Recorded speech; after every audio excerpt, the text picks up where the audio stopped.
Ladies and gentlemen, what's up? This is BC. It is the weekend, and I wanted to come on and do a broadcast for you guys.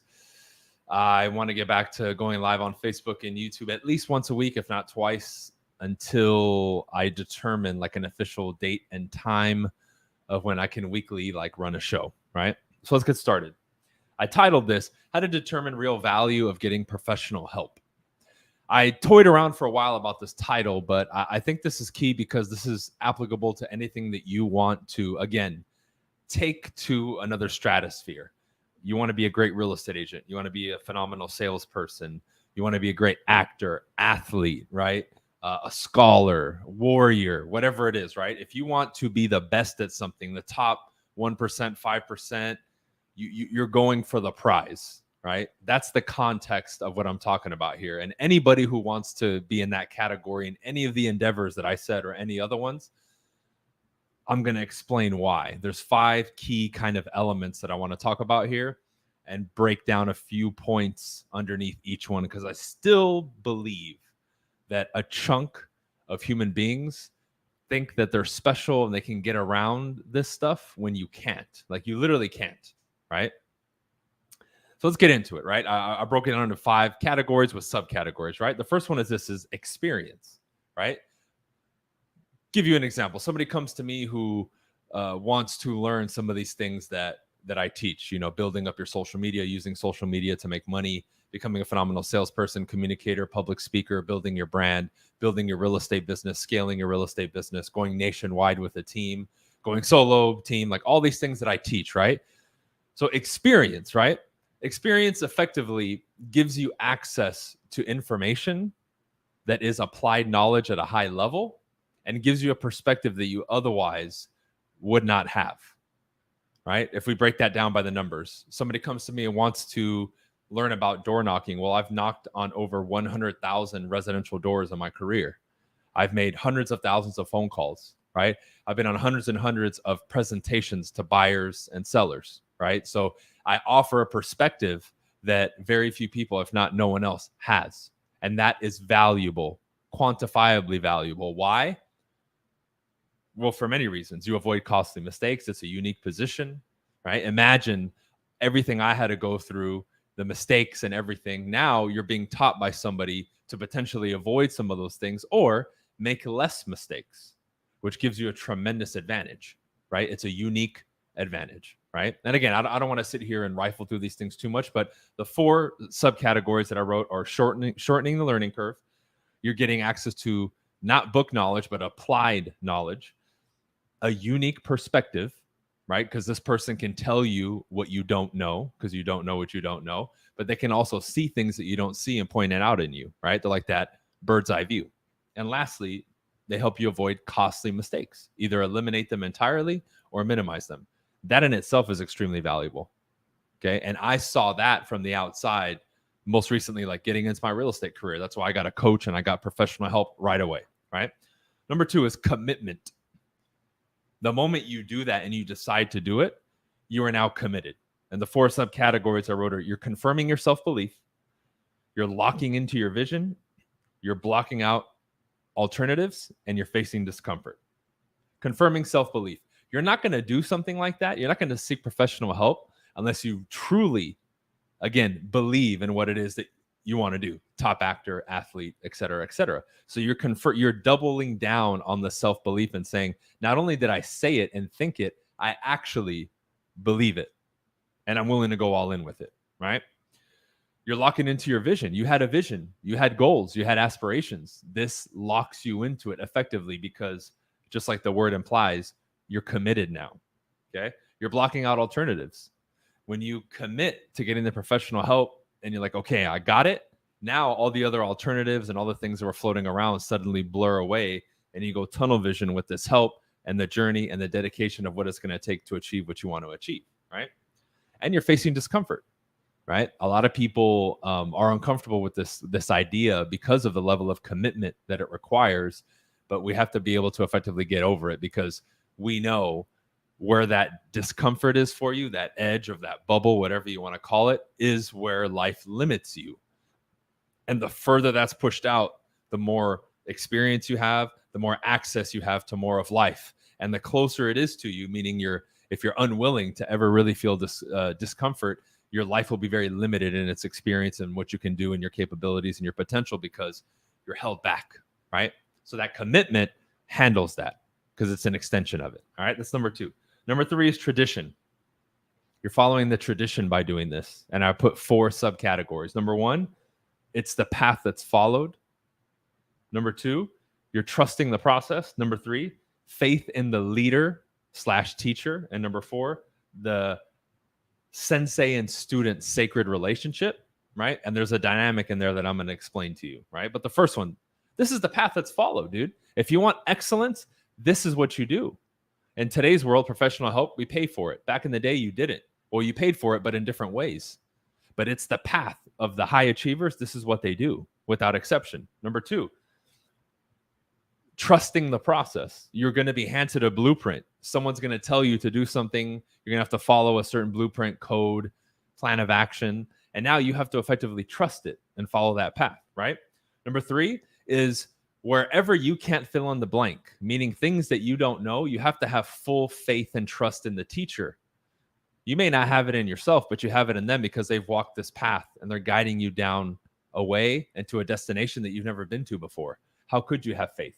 You can have all the self-belief in the world, but when doubt creeps in, you put it in the people, the organization, or the individual guiding you to that destination. And that's extremely valuable, right?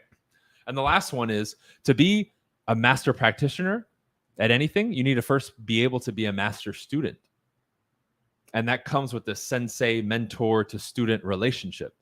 And I think a lot of people overlook that. They want to be a shitty student, a bad student, but somehow achieve the accolades of the teacher. Well, that's not going to happen, right? And you need to honor this relationship and this dynamic because there's no escaping it at the highest levels, right?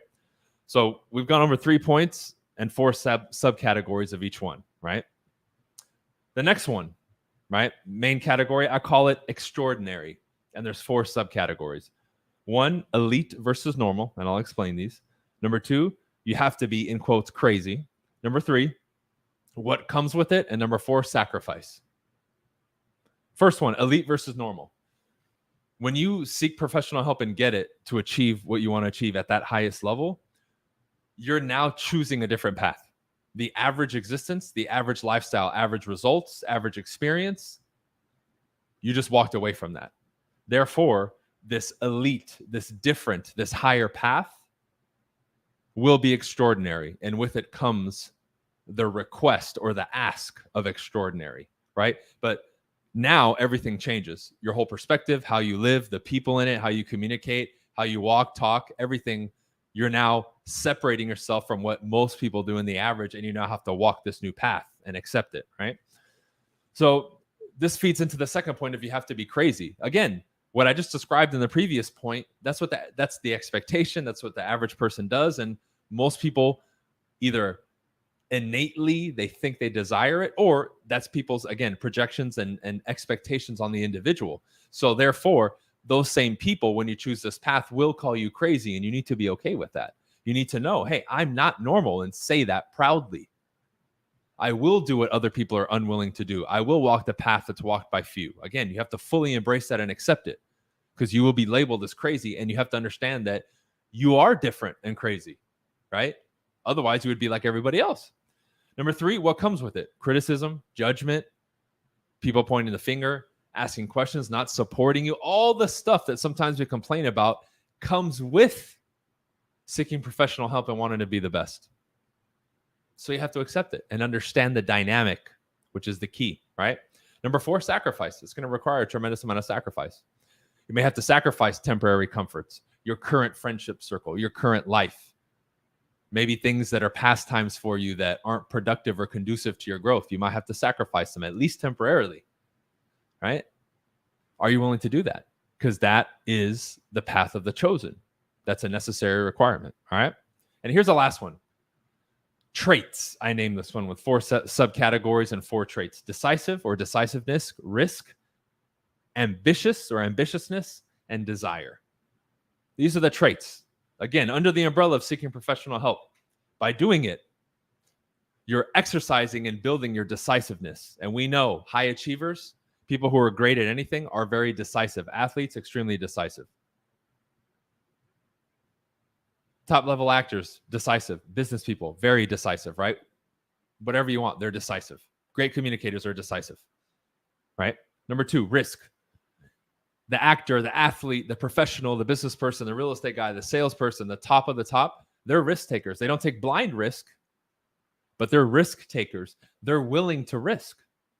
And a lot of people fail to seek professional help because, again, that is a quantifiable risk. That's a marginal risk. That's a measured risk, but they won't do it. And again, if you're unable to adopt that trait, then you will never be at the top. You have to be able to understand this dynamic. Number 3, ambitious. You have to be ambitious, man. Otherwise, you wouldn't have the desire to be the best or be in the top. And this builds that ambitiousness because you get around other people that are ambitious. You learn from people that are ambitious. You activate your own ambitiousness and you go after it. And you feel that hunger and that energy to achieve and do better and improve your situation and progress and evolve. And it's cool. It's intoxicating to feel that. And lastly, the desire. You even know from Napoleon Hill's book, right? I forget the name right now, right? But he talks about the desire in the human being, right? You have to have that desire. When he studied all the top people, he said they all had that burning desire to achieve and to be great. And it's true because we have to be able to tap into that and understand that and acknowledge it to get to the top. And those people will seek help to do better because that desire is so strong, they're willing to do whatever it takes.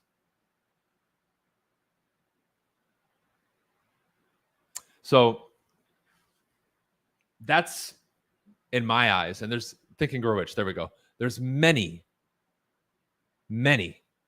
ways to quantify value and all that. But when it comes to like me talking about getting a coach, getting help in anything, again, acting, business, whatever, those are 5 main categories and a few subcategories that I was just jotting down in my journal. And I thought I would share with you guys because you need to understand that if you want to live a life that's inaccessible to other people at a different level, all this stuff,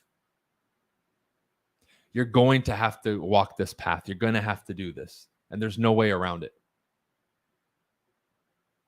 And I like writing this down for confirmation, to put my thoughts to paper, to have conversations with people about it, right? Because you need to look at what you give versus what you're requesting, what you're desiring, and what you're achieving. And that balance always has to be there. And I don't mean balance like, oh, work-life balance. No, meaning if you want to receive, and we're going to put a number on it, 1 million units worth of something, you're going to have to give in proportion to that.